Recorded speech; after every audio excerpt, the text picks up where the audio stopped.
대한민국은 전압을 높인 게 아닙니다. 그들은 50년 전 국가의 운명을 통째로 미래에 베팅해버렸습니다. 미 에너지부 수석 자문관 조나단 헌터의 이 한마디에 워싱턴 백악관 브리핑룸은 일순간 경악에 빠졌습니다. 미국이 전국 전력망을 220볼트로 교체하는 데 필요한 비용은 최소 3조 달러, 우리 돈으로 무려 4천조 원이 넘는 천문학적 금액입니다. 미국과 일본조차 수십 년간 검토만 하다 결국 포기한 이 불가능한 공사를 대한민국은 단 32년 만에 전 국토의 벽을 뜯어내며 완수해냈습니다. 가난한 한국이 감히 그 돈 있으면 차라리 밥이나 한 그릇 더 사 먹으라고 하세요. 당시 전 세계 에너지 석학들은 한국의 도전을 코웃음치며 조롱했습니다. 하지만 한국은 보란듯이 성공했습니다. 더 충격적인 건 이 모든 설계가 1973년 박정희 대통령의 비밀 집무실에서 이미 끝났다는 사실입니다. 강대국들이 비용 문제로 벌벌 떨며 포기할 때 한국은 가장 가난한 시절에 가장 비싼 길을 뚫어버린 것입니다. 도대체 한국은 어떻게 세계 최강대국도 못한 이 기적을 현실로 만든 것일까요? 미국이 뒤늦게 피눈물을 흘리며 후회하고 있는 그날의 전말을 지금부터 공개합니다. 본격적인 시작에 앞서 구독과 좋아요 눌러주시고 어디에서 시청하고 계시는지 댓글을 남겨주세요. 여러분의 참여가 큰 힘이 됩니다. 안녕하세요. 저는 조나단 헌터입니다. 2026년 1월 워싱턴 DC의 낡은 에너지부 건물 구석진 사무실에서 저는 창밖을 바라보고 있었습니다. 의사당의 돔 지붕이 석양빛에 물들어 있었죠. 아름다운 풍경이었지만 제 마음은 무거웠습니다. 책상 위에는 방금 전달받은 긴급 보고서가 놓여 있었어요. 표지에는 빨간 글씨로 기밀이라고 적혀 있었습니다. 손을 떨며 첫 장을 넘겼죠. 미국 동부 지역 데이터 센터 전력 과부하로 셧다운 위기. 제목만 봐도 등골이 서늘해졌습니다. 보고서를 읽어 내려갈수록 현실은 더 참담했어요. 미국의 110볼트 전력망이 한계에 도달했다는 겁니다. 전압 손실로 낭비되는 에너지만 연간 수천억 달러에 달했죠. 특히 AI 데이터 센터 건립 비용은 한국보다 40%나 높았습니다. 저는 서랍에서 낡은 지도 한 장을 꺼냈어요. 미국 전역의 전력망을 나타낸 지도였습니다. 100년 전 방식 그대로 거미줄처럼 엉킨 구리선들이 지하에 묻혀 있었죠. 세계 최강 대국이라고 자부하지만 정작 국가의 혈관은 한 세기 전에 멈춰 있었습니다. 커피를 한 모금 마셨어요. 이미 식어버린 커피였죠. 요즘 저는 밤을 지새우는 날이 많았습니다. 성공의 저주라는 말이 머릿속을 맴돌았어요. 초창기에 잘 작동했기 때문에 오히려 바꾸지 못하는 거였습니다. 바로 그때 컴퓨터 화면에 새로운 메일이 떴습니다. 국제 에너지 효율 비교 자료였죠. 그 순간 제 눈이 한 줄에 멈췄습니다. 대한민국 전력 효율 세계 1위. 220볼트 표준 체계 완성. 저는 화면을 뚫어지게 바라봤어요. 한국? 그 작은 나라가 어떻게 전 세계 1위를? 손가락이 마우스 위에서 떨렸습니다. 뭔가 중요한 단서가 여기 있다는 직감이 들었죠. 창밖의 워싱턴은 점점 어두워지고 있었습니다. 화면 속 데이터를 바라보던 저는 다음 날 아침 에너지안보위원회 비공개 화상회의에 접속했습니다. 모니터에 6명의 자문관들이 나타났어요. 저는 준비한 자료를 공유하며 입을 열었습니다. 여러분, 우리 미국의 전압 체계를 220볼트로 전환해야 합니다. 순간 화면 속 동료들의 표정이 굳어졌죠. 그리고 누군가 비웃는 소리가 들렸습니다. 뭐라고요? 헌터 정신 차리세요. 뉴욕 지부의 책임자가 코웃음을 치며 말했어요. 뉴욕 전체의 벽을 다 뜯어내자는 겁니까? 그 비용이면 화성에 도시를 세우고도 남겠군요. 다른 자문관도 거들었습니다. 지금 잘 돌아가는 시스템을 왜 건드려요? 국민들이 가만히 있을 것 같습니까? 저는 깊게 숨을 들이쉬었어요. 예상했던 반응이었지만 가슴 한편이 답답했습니다. 여러분, 우리가 기술이 없어서 못하는 게 아닙니다. 목소리에 힘을 주며 말했죠. 불편을 감수할 용기가 없어서 못하는 겁니다. 그게 문제예요. 화면 속 한 자문관이 팔짱을 끼며 냉소적으로 말했어요. 용기? 헌터, 우리는 현실주의자입니다. 이상주의자가 아니라고요. 회의는 그렇게 끝났습니다. 접속이 끊어지고 저는 텅 빈 사무실에 홀로 남았죠. 창밖으로 의사당 건물이 보였어요. 저 안에서도 똑같은 말을 하겠죠. 현실적이지 않다고. 하지만 저는 확신했습니다. 기술적 우월함보다 중요한 건 인프라를 대하는 국가의 철학이라는 걸요. 한국은 분명 뭔가 다른 철학을 가지고 있었습니다. 저녁 무렵 저는 한국의 승합 사업 관련 자료를 찾아 헤맸어요. 그러다 한 논문에서 이름 하나를 발견했습니다. 안석주. 1970년대 한국전력 승합사업 추진단 기술 고문이었던 인물이죠. 검색 끝에 그의 이메일 주소를 찾아냈습니다. 손가락이 떨렸어요. 이 사람이 답을 알고 있을지도 모른다는 생각이 들었죠. 제목란에 한국의 220V, 그 시작이 궁금합니다라고 적었습니다. 이메일을 보내고 나서 저는 상원예산위원회 간사인 윌리엄 로버츠 의원을 찾아갔습니다. 의사당 건물 3층, 그의 사무실 문을 두드렸죠. 중후한 목소리가 들려왔어요. 들어오세요. 로버츠 의원은 커다란 책상 뒤에 앉아 서류를 검토하고 있었습니다. 58살 회색 정장에 날카로운 눈빛을 가진 남자였죠. 헌터 박사, 무슨 일이십니까? 저는 준비한 보고서를 그의 책상 위에 올려놓았어요. 의원님, 우리 전력망 개혁이 시급합니다. 220V 전원에 대해 검토를. 말이 채 끝나기도 전에 로버츠가 손을 들어 제지했습니다. 닥터 헌터, 지금이 몇 월인지 아십니까? 그는 달력을 가리키며 차갑게 말했죠. 석 달 후면 중간선거입니다. 지금 전국에 공사 소음을 퍼뜨리자고요? 제 정치 생명을 끝내자는 겁니까? 하지만 의원님, 장기적으로. 장기적? 로버츠가 비웃듯 말을 끊었어요. 유권자들은 장기적인 걸 신경 쓰지 않습니다. 당장 내일 전기세가 오르는지만 따지죠. 이 안건은 받아들일 수 없습니다. 저는 고개를 숙인 채 사무실을 나왔어요. 복도를 걸으며 주먹을 불끈 쥐었습니다. 예상했던 답이었지만 직접 듣고 나니 더 답답했죠. 그날 밤 저는 집 서재에 틀어박혀 자료를 뒤적였습니다. 19세기 에디슨 시대부터 이어진 미국 전력 개통도가 책상 위에 펼쳐졌어요. 초기의 성공이 오히려 독이 되어버렸습니다. 110V는 처음엔 안전했고 효율적이었죠. 하지만 100년이 지난 지금 그건 족쇄가 되어버렸어요. 저는 한국 자료를 꺼냈습니다. 1910년 일제강점기 때 한국도 110V를 물려받았다고 적혀 있었죠. 똑같은 출발선이었어요. 그런데 어떻게 한국은 그 늪에서 빠져나왔을까? 1973년 당시 한국의 1인당 GDP 자료를 확인하는 순간 저는 의자에서 벌떡 일어났습니다. 400달러? 당시 한국은 아프리카의 가난한 나라들과 비슷한 수준이었어요. 밥 먹기도 힘든 나라가 어떻게 전국의 벽을 뜯는 대공사를 결정했단 말입니까? 컴퓨터 화면을 응시하며 중얼거렸습니다. 도대체 무슨 일이 있었던 거지? 바로 그때 이메일 알림이 울렸습니다. 발신자는 안석주였죠. 이메일을 열었습니다. 짧은 문장이 적혀 있었어요. 헌터 박사님, 당신이 찾는 답은 자료에 없습니다. 서울로 오십시오. 제가 직접 보여드리겠습니다. 저는 곧바로 답장을 보냈죠. 사흘 후 저는 인천공항에 내렸습니다. 택시를 타고 북촌 한옥마을로 향했어요.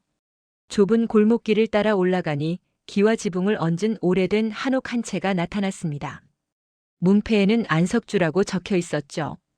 초인종을 누르자 곧 문이 열렸어요. 82의 노인이 미소를 지으며 저를 맞이했습니다. 희끗희끗한 머리, 하지만 눈빛만큼은 또렷했죠. 멀리서 오셨습니다, 헌터 박사. 안석주 옹의 목소리는 나직했지만 힘이 있었어요. 방으로 안내받았습니다. 낮은 테이블 위에는 이미 차가 준비되어 있었죠. 안홍은 천천히 앉으며 오래된 가방 하나를 꺼냈습니다. 박사님이 궁금해하시는 건 이 안에 다 들어 있습니다. 가방의 지퍼를 여는 순간 먼지 냄새가 확 퍼졌어요. 안에서 누렇게 바랜 서류 뭉치들이 나왔습니다. 1970년대 초반의 비공개 기록물이었죠. 첫 장을 펼쳤어요. 신문 스크랩이었습니다. 승합사업 결사반대라는 붉은 글씨가 선명했죠. 그 아래 시민들이 피켓을 들고 시위하는 사진이 실려 있었어요. 당시엔 온 나라가 반대했습니다. 안홍이 차를 따르며 말했어요. 가난한데 무슨 전합공사냐, 그 돈으로 밥이나 먹자, 그런 목소리가 컸죠. 저는 다음 페이지를 넘겼습니다. 청와대에 올린 보고서가 나왔어요. 손글씨로 빽빽하게 적힌 기술 검토서였죠. 밤을 새워 쓴 흔적이 역력했습니다. 그런데 왜 추진하신 겁니까? 제 질문에 안홍은 창밖을 바라봤어요. 한참을 침묵하더니 천천히 입을 열었습니다. 우리는 돈이 없어서 바꾼 게 아닙니다. 그의 목소리가 떨렸죠. 시간이 없어서 바꾼 겁니다. 시간이요? 그렇습니다. 나중에 부자가 되면 바꾸자. 그럼 이미 늦습니다. 온 나라에 110볼트 기기가 깔리고 공장이 들어서고 아파트가 올라가면 그땐 바꾸고 싶어도 못 바꿔요. 안홍은 또 다른 서류를 꺼냈습니다. 1973년 기술진 회의록이었죠. 당시 우리는 계산했습니다. 지금 3조 4천억 원을 쓰느냐 아니면 50년 후 30조 원을 쓰느냐. 제 손이 떨렸어요. 그 문장이 머릿속을 강타했습니다. 안홍은 차를 한 모금 마시고 다시 입을 열었습니다. 다음 날 저를 포함한 기술진은 한국전력 기록관으로 갔습니다. 헌터 박사님도 보셔야 할 겁니다. 저는 고개를 끄덕였죠. 안홍과 함께 택시를 타고 삼성동으로 향했어요. 한국전력 본사 지하 기록 보관실이 나타났습니다. 냉장고처럼 차가운 공기가 흘렀죠. 직원이 1973년도 예산안 파일을 꺼내왔어요. 서류를 펼치자 숫자들이 빼곡했습니다. 당시 환율로 3조 4천억 원. 현재 가치로 환산하면 훨씬 더 컸죠. 1973년 한국 국가 예산이 얼마였는지 아십니까? 안홍이 물었어요. 이 승합 사업 예산이 국가 예산의 거의 4분의 1에 육박했습니다. 저는 숨이 막혔어요. 4분의 1? 미국으로 치면 연방 예산 1조 달러 중 2,500억 달러를 한 가지 인프라에 쏟아붓는 거였습니다. 미친 짓 아닙니까? 제 입에서 나도 모르게 말이 튀어나왔죠. 안홍이 쓸쓸하게 웃었어요. 당시 모두가 그렇게 말했습니다. 미친 짓이라고요. 그는 다음 자료를 넘겼습니다. 주민진정서 사본이었어요. 빨간 도장이 빽빽하게 찍혀 있었죠. 작업자들이 동네에 들어가면 주민들이 소금을 뿌렸습니다. 액땜한다고요. 어떤 할머니는 작업자 멱살을 잡고 울었어요. 우리 집 벽을 왜 뜯냐고. 안홍의 목소리가 갈라졌습니다. 정치인들은 더 심했죠. 표가 안 된다, 국민이 원하지 않는다며 국회에서 예산을 깎으려 혈안이었습니다. 저는 고개를 떨구었어요. 지금 제가 워싱턴에서 겪는 상황과 똑같았습니다. 그런데 어떻게 밀어붙이신 겁니까? 박사님. 안홍이 제 눈을 똑바로 바라봤어요. 만약 박사님이 당시 청와대에 있었다면 어떻게 하셨겠습니까? 굶주리는 국민 앞에서 이 공사를 허가할 수 있었겠습니까? 저는 대답하지 못했습니다. 솔직히 자신이 없었죠. 안홍은 또 다른 문서를 꺼냈어요. 1973년 12월 청와대 비공개 회의록이었습니다. 손글씨로 적힌 문장 하나가 눈에 들어왔죠. 지금 배고프다고 미래를 포기할 수는 없다. 우리 다음 세대는 배부를 것이다. 그들에게 110볼트를 물려줄 수는 없다. 저는 그 문장을 소리내어 읽었어요.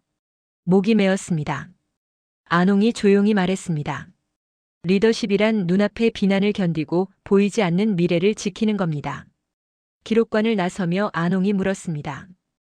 헌터 박사 서류만 보고 돌아가시겠습니까?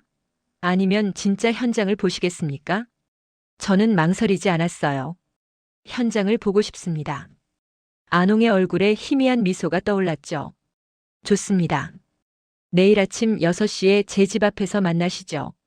다음 날 이른 새벽부터 저는 안홍과 함께 움직였습니다. 첫 목적지는 서해안 대산 화력발전소였어요. 차로 3시간을 달렸죠. 발전소에 도착하자 거대한 송전탑들이 하늘을 찌를 듯 솟아 있었습니다. 안홍이 송전탑을 가리켰어요. 저 345kV 송전선, 220V 시스템이 없었다면 저렇게 효율적으로 전기를 보낼 수 없었습니다. 발전소 관계자가 우리를 안내했어요. 중앙 제어실에 들어서자 모니터에 실시간으로 전력 흐름이 표시되고 있었습니다. 손실률이 불과 3.2%입니다. 관계자가 자랑스럽게 말했죠. 미국은 얼마입니까? 7%에서 9% 사이입니다. 제 대답에 관계자가 놀란 표정을 지었어요. 점심때쯤 우리는 도심 변전소로 이동했습니다. 서울 강남 한복판 빌딩 지하에 자리한 첨단 시설이었죠. 변전소 엔지니어가 설명했어요. 220V 체계 덕분에 우리는 더 적은 구리선으로 더 많은 전력을 공급할 수 있습니다. 같은 굵기의 전선으로 4배 가까운 전력을 보낼 수 있죠. 저는 노트에 메모를 적었어요. 미국의 낡은 전신주와는 차원이 달랐습니다. 오후 늦게 우리는 평택 삼성 반도체 공장에 도착했습니다. 공장 규모가 엄청났어요.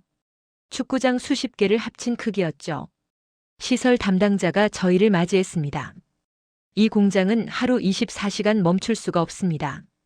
전력이 1초만 끊겨도 수백억 원의 손실이 발생하죠. 우리는 클린룸 바깥 복도를 걸었어요. 담당자가 계속 설명했습니다. 220V 안정 전압 덕분에 우리는 초정밀 공정을 유지할 수 있습니다. 미국 공장들보다 에너지 비용이 15% 낮고 설비 효율은 20% 높습니다.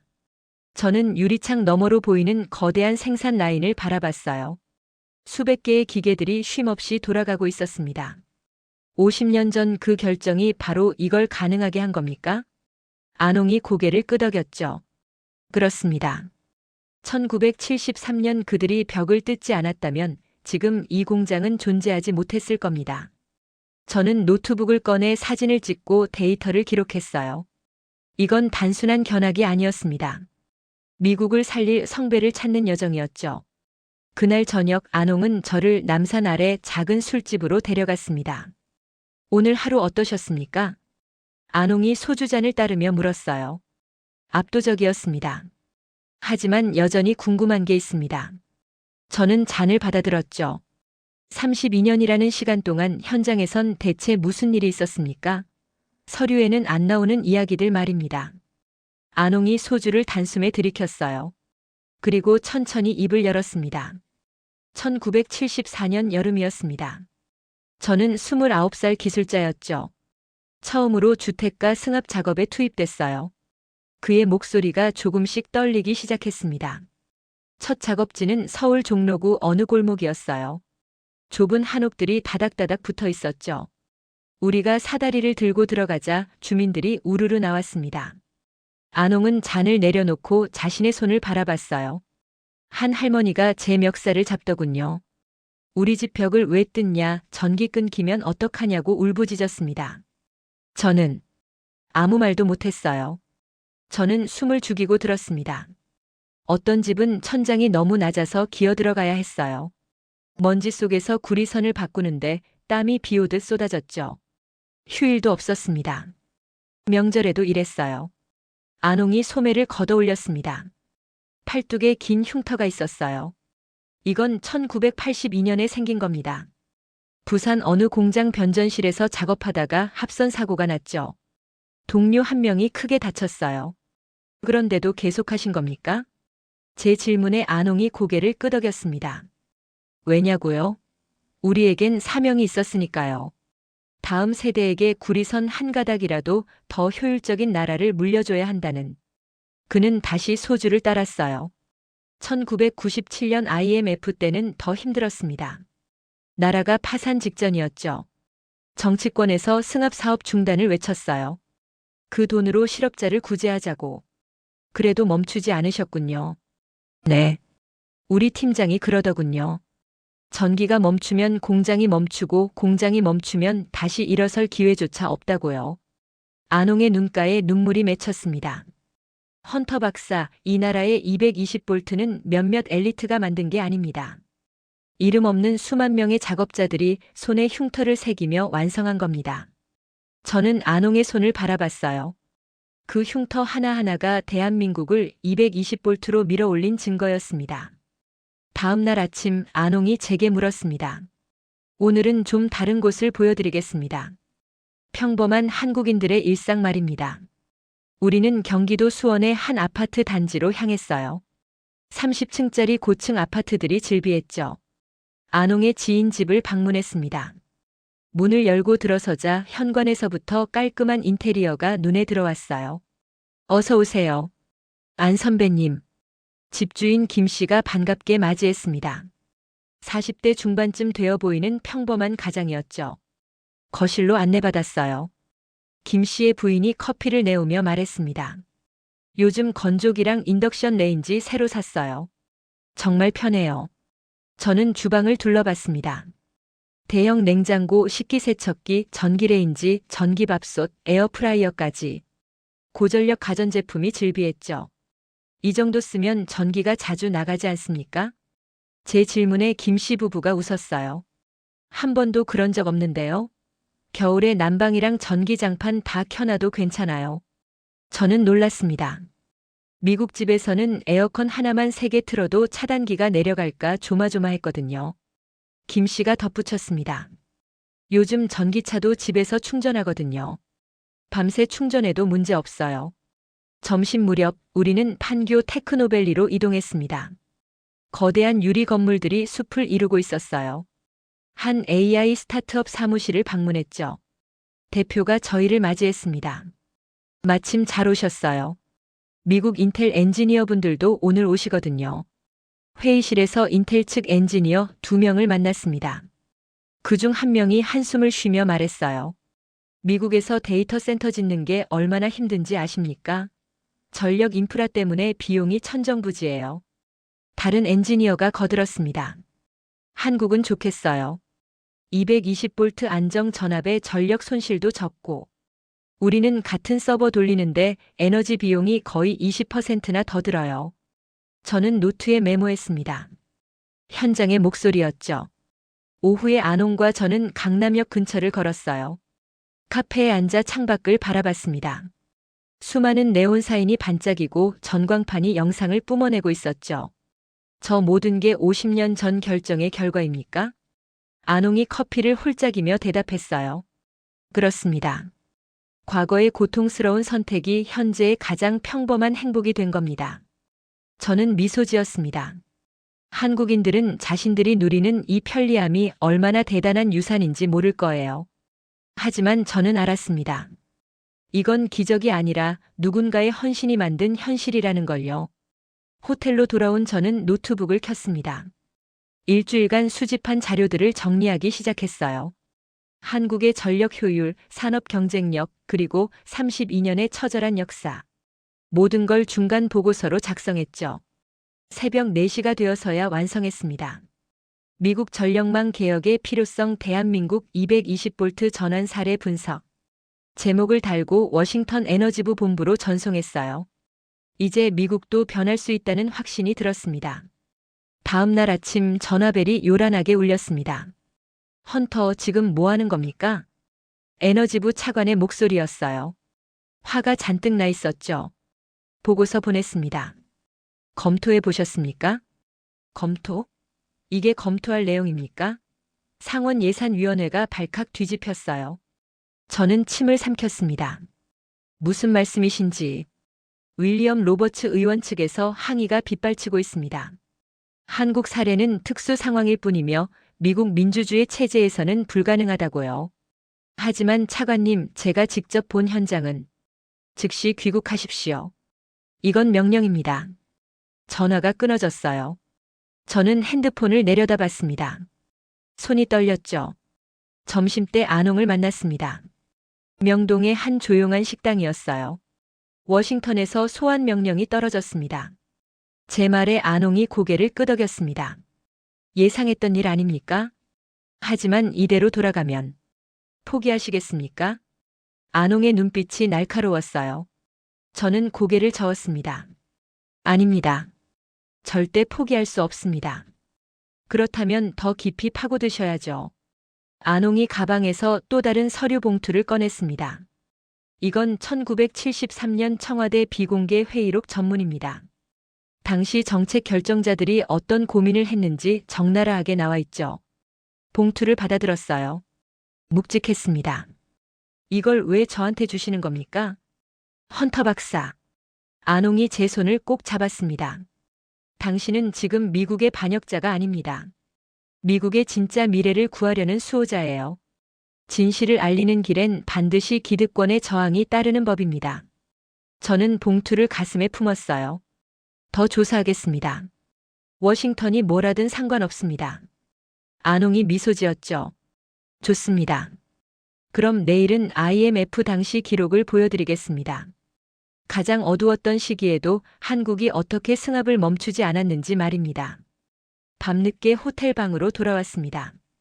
창밖으로 서울의 야경이 펼쳐져 있었어요. 수백만 개의 불빛이 반짝이고 있었죠. 저 빛 하나하나가 50년 전 누군가의 땀방울이라는 걸 이제 저는 알고 있었습니다. 핸드폰이 다시 울렸습니다. 워싱턴에서 또 전화가 온 거예요. 하지만 저는 받지 않았습니다. 다음 날 아침 안홍과 저는 한국전력 역사관으로 향했습니다. 1997년 외환위기 당시 자료들이 보관되어 있습니다. 직원이 우리를 지하 특별 보관실로 안내했어요. 습기 제거기가 윙윙거리는 방이었죠. 여기입니다. 직원이 낡은 박스 하나를 꺼냈습니다. 1997 IMF 위기 대응 기록이라고 적혀 있었어요. 박스를 열자 당시 신문들이 나왔습니다. 국가부도 위기, 실업자 200만 시대라는 제목들이 보였죠. 안홍이 한 문서를 꺼내 제게 건넸습니다. 1998년 2월 국회 예산위원회 회의록입니다. 읽어보십시오. 저는 첫 페이지를 펼쳤어요. 승합사업 예산 전액 삭감 요구. 제안자 김모 의원.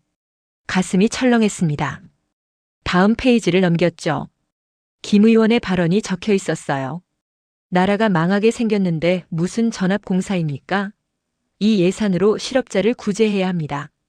회의록을 계속 읽어 내려갔습니다. 찬성 의견이 쏟아졌어요. 국민이 굶어 죽는데 벽을 뜯는다? 정신 나간 짓입니다. 당장 중단하고 예산을 복지로 돌리십시오. 하지만 다음 페이지에서 반대 의견이 나왔습니다. 당시 한국전력 사장의 발언이었죠. 위원님들, 전기가 멈추면 산업이 멈춥니다. 산업이 멈추면 우리는 다시 일어설 기회조차 없습니다. 저는 숨을 깊이 들이마셨어요. 안홍이 또 다른 서류를 꺼냈습니다. 이건 당시 현장 작업 일지입니다. 일지를 펼쳤죠. 1998년 3월 15일자였어요. 오늘도 작업 강행. 예산 삭감 위기 속에서도 팀원들은 묵묵히 현장으로 향했다. 한 작업자가 말했다. 지금 멈추면 지난 25년이 물거품이 된다. 우리 자식들한테 미안해서 못 멈춘다. 제 목소리가 떨렸습니다. 결국 어떻게 됐습니까? 예산은 30% 삭감됐습니다. 하지만 중단되진 않았죠. 안홍이 창밖을 바라봤어요. 작업자들이 임금을 반납했습니다. 월급은 나중에 받겠다. 지금은 일만 하게 해달라고요. 저는 할 말을 잃었습니다. 안홍이 계속 말했어요. 2000년까지 임금 체불이 이어졌습니다. 그래도 아무도 떠나지 않았어요. 왜냐고요? 사명감 때문이었죠. 저는 미국 상황을 떠올렸습니다. 로버츠 의원이 했던 말이 생각났어요. 경제 위기인데 무슨 인프라 투자냐? 한국도 똑같은 말을 들었습니다. 하지만 한국은 위기 속에서도 멈추지 않았죠. 헌터 박사. 안홍이 제 어깨에 손을 얹었습니다. 위기일수록 인프라 투자는 멈추면 안 됩니다. 그게 우리가 배운 교훈이에요. 저는 노트북을 꺼내 타이핑하기 시작했습니다. 로버츠 의원에게 보낼 반박 논리를 정리하는 거였죠. 경제 위기를 핑계로 미래를 포기할 수는 없다. 손가락이 키보드 위에서 빠르게 움직였습니다. 일주일 후 저는 워싱턴으로 돌아왔습니다. 에너지부 장관실 앞에 섰어요. 비서가 저를 안으로 안내했죠. 들어오십시오, 헌터 박사. 장관은 책상에 앉아 서류를 보고 있었습니다. 제 보고서였어요. 앉으시죠. 저는 의자에 앉았습니다. 장관이 보고서를 덮으며 말했어요. 잘 읽었습니다. 인상적이더군요. 감사합니다, 장관님. 하지만 장관의 목소리가 차가워졌습니다. 현실적으로 불가능합니다. 장관님, 한국은 해냈습니다. 훨씬 더 어려운 상황에서 헌터 박사. 장관이 말을 끊었어요. 한국은 한국이고 미국은 미국입니다. 우리는 민주주의 국가예요. 국민 동의 없이 전국의 벽을 뜯을 수 없습니다. 저는 앞으로 몸을 기울였습니다. 하지만 장기적으로 보면, 장기적? 장관이 냉소했죠. 정치인들은 장기적인 걸 신경 쓰지 않습니다. 다음 선거만 보죠. 장관은 보고서를 서랍 속에 넣어버렸어요. 이 안건은 더 이상 논의하지 않겠습니다. 다른 업무에 집중하십시오. 저는 고개를 숙인 채 장관실을 나왔습니다. 복도를 걸으며 주먹을 불끈 쥐었어요. 일주일간의 노력이 서랍 속으로 사라졌습니다. 다음 날 더 나쁜 소식이 왔습니다. 윌리엄 로버츠 의원실에서 전화가 온 거예요. 헌터 박사 의원님께서 뵙자고 하십니다. 저는 의원실로 향했습니다. 로버츠가 책상에 기대 팔짱을 끼고 있었죠. 앉지 마십시오. 금방 끝날 테니까요. 그가 차갑게 말했어요. 당신의 자문관 자격을 재검토하겠습니다. 무슨 말씀이십니까? 국익에 반하는 보고서를 작성했습니다. 납세자 돈으로 한국 여행이나 다니고요. 의원님, 저는 미국을 위해. 닥치십시오. 로버츠가 소리쳤어요. 당신 같은 이상주의자 때문에 나라가 망합니다. 당장 사무실을 비우십시오. 저는 아무 말도 하지 못했습니다. 그날 밤 저는 워싱턴 외곽의 작은 호텔에 묵었어요. 사무실은 폐쇄됐고 접근 카드도 회수당했죠. 호텔 방에서 혼자 술을 마셨습니다. 창밖으로 어두운 거리가 보였어요. 내가 너무 이상적이었나? 중얼거렸죠. 한국에서 가져온 자료들을 펼쳐놓았습니다. 안석주옹의 흉터 작업자들의 일지, IMF 위기 속에서도 멈추지 않았던 그들의 의지. 이게 다 무슨 소용인가? 손으로 얼굴을 감쌌어요. 거대한 시스템은 결코 바뀌지 않는 걸까요? 기득권의 벽은 무너지지 않는 걸까요? 핸드폰이 울렸습니다. 안석주옹에게서 온 메시지였어요. 헌터 박사 잘 지내십니까? 미래는 원래 시끄러운 법입니다. 포기하지 마십시오. 저는 메시지를 읽고 또 읽었습니다. 하지만 어둠은 깊었고 희망은 보이지 않았어요. 술잔을 비우고 침대에 쓰러졌습니다. 그날 밤 11시쯤이었습니다. 갑자기 호텔 방에 불이 꺼졌어요. 에어컨도 멈췄죠. 뭐지? 창밖을 보니 거리 전체가 암흑이었습니다. 가로등도 건물 불빛도 모두 사라졌어요. 복도로 나갔습니다. 다른 투숙객들도 우왕좌왕하고 있었죠. 정전입니다. 동부 전력망 전체가 다운됐어요. 누군가 소리쳤습니다. 저는 계단을 내려가 로비로 향했어요. 사람들이 모여 스마트폰 불빛으로 상황을 확인하고 있었죠. 뉴스가 띄워져 있었습니다. 폭설과 전력 과부하로 동부 지역 대규모 정전. 뉴욕, 워싱턴, 보스턴 일대 암흑. 저는 밖으로 나갔어요. 거리는 혼란 그 자체였습니다. 차들이 경적을 울리고 사람들이 비명을 지르고 있었죠. 신호등도 꺼져 있었어요. 한 여성이 아기를 안고 울고 있었습니다. 난방이 꺼졌어요. 아기가 추워해요. 노인 한 분이 약국 앞에서 망연자실하고 계셨어요. 인슐린을 냉장고에 보관해야 하는데 어떡하지? 저는 그들을 바라봤습니다. 가슴이 찢어지는 것 같았어요. 이게 바로 110볼트의 한계다. 스마트폰 전등을 켜고 호텔로 돌아왔습니다. 계단을 올라 방으로 들어갔죠. 어둠 속에서 한국에서 가져온 자료를 다시 꺼냈어요. 손전등을 비춰 읽기 시작했습니다. 1998년 IMF 위기 당시 작업 일지였죠. 오늘도 정전 위기가 있었다. 하지만 우리는 멈출 수 없다. 전기가 멈추면 모든 게 멈춘다. 우리는 어둠을 두려워한 게 아니다. 다음 세대가 어둠 속에 살게 될 것을 두려워했다. 그 문장을 읽는 순간 제 안에서 무언가 타오르기 시작했습니다. 그래, 이게 아니잖아. 저는 벌떡 일어났어요. 더 이상 미룰 시간이 없다. 지금 당장 움직여야 한다. 노트북을 켰습니다. 배터리가 40% 남아 있었죠. 타이핑을 시작했어요. 공식 보고서가 아니었습니다. 대중에게 호소하는 글이었죠. 미국인 여러분께 드리는 편지. 손가락이 키보드 위에서 쉴 새 없이 움직였습니다. 한국의 32년 이야기를 썼어요. 안석주옹의 흉터, 작업자들의 헌신, IMF 위기 속에서도 멈추지 않았던 의지. 그리고 마지막 문장을 적었습니다. 한국은 전압을 높인 게 아닙니다. 국민의 마음을 하나로 모아 미래로 가는 길을 닦았습니다. 우리 미국도 할 수 있습니다.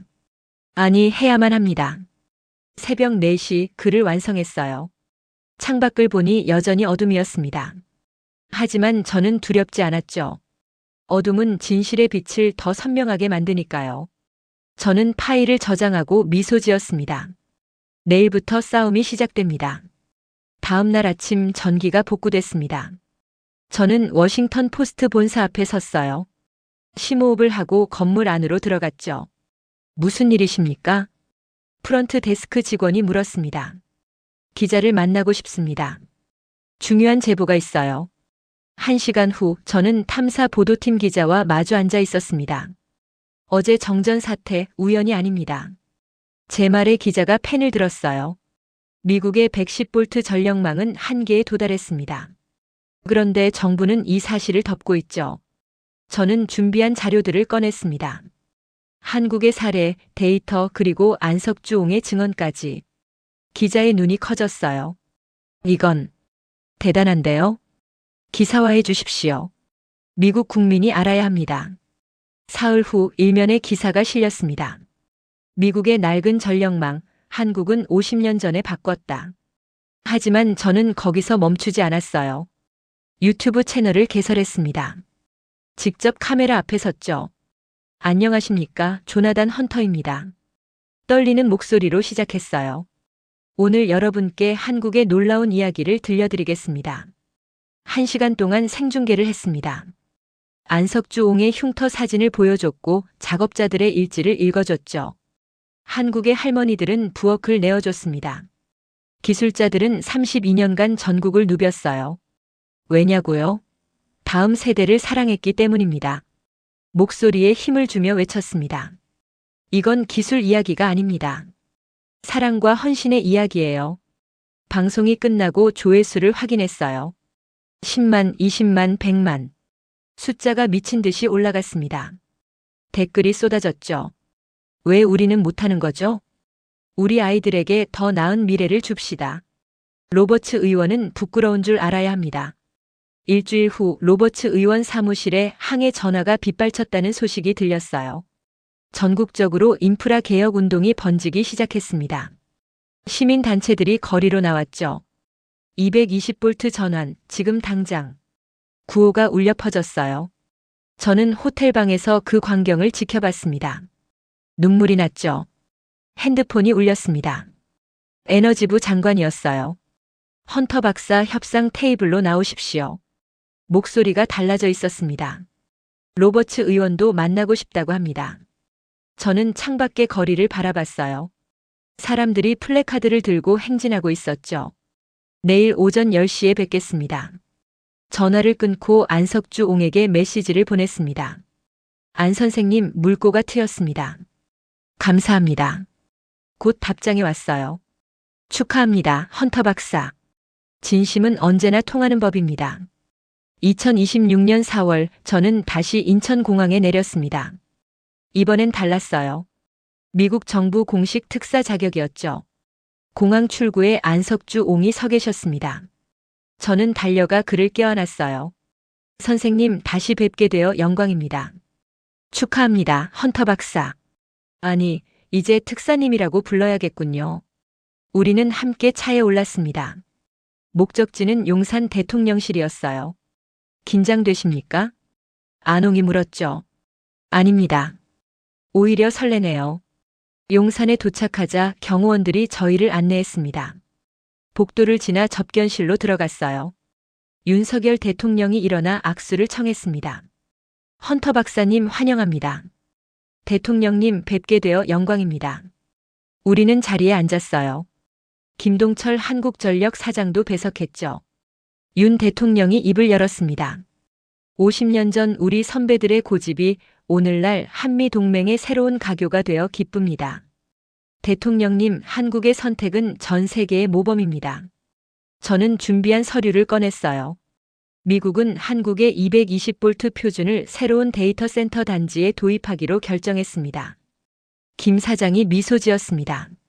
기술 협력을 아끼지 않겠습니다. 오후 2시 공식 서명식이 열렸어요. 놀랍게도 윌리엄 로버츠 의원도 참석했습니다. 그는 제게 다가와 손을 내밀었죠. 헌터 박사, 제가 틀렸습니다. 목소리가 낮았어요. 여론을 무시할 수 없더군요. 국민이 원한다면 정치인은 따라야죠. 저는 그의 손을 잡았습니다. 의원님, 함께 미국의 미래를 만들어 갑시다.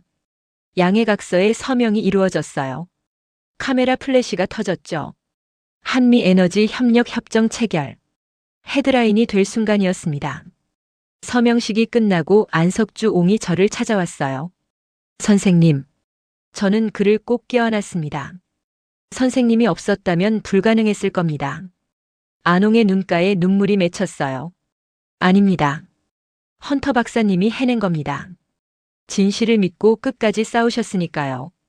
그날 저녁 한강변 호텔에서 환영 만찬이 열렸습니다. 창밖으로 서울의 야경이 펼쳐졌어요. 수백만 개의 불빛이 반짝이고 있었죠. 윤 대통령이 건배사를 했습니다. 50년 전 우리 선배들이 뿌린 씨앗이 오늘 꽃을 피웠습니다. 이제 그 씨앗을 미국과 나누게 되어 자랑스럽습니다. 잔을 들고 건배했어요. 저는 창밖을 바라보며 생각했습니다. 저 모든 빛이 누군가의 헌신으로 만들어진 거구나. 안석주 옹이 제 옆에 섰습니다. 헌터 박사, 이제 미국도 저렇게 빛날 겁니다. 네, 선생님. 반드시 그렇게 만들겠습니다. 밤하늘 아래 서울은 보석처럼 빛나고 있었습니다. 사흘 후 저는 인천공항으로 향하는 차 안에 있었습니다. 안석주 옹이 배웅을 나오셨어요. 헌터 박사, 미국에 돌아가서도 연락하십시오. 반드시 그러겠습니다, 선생님. 우리는 마지막 악수를 나눴죠. 비행기에 올랐습니다. 창가 자리에 앉아 안전벨트를 맸어요. 비행기가 이륙했습니다. 서울이 점점 작아졌죠.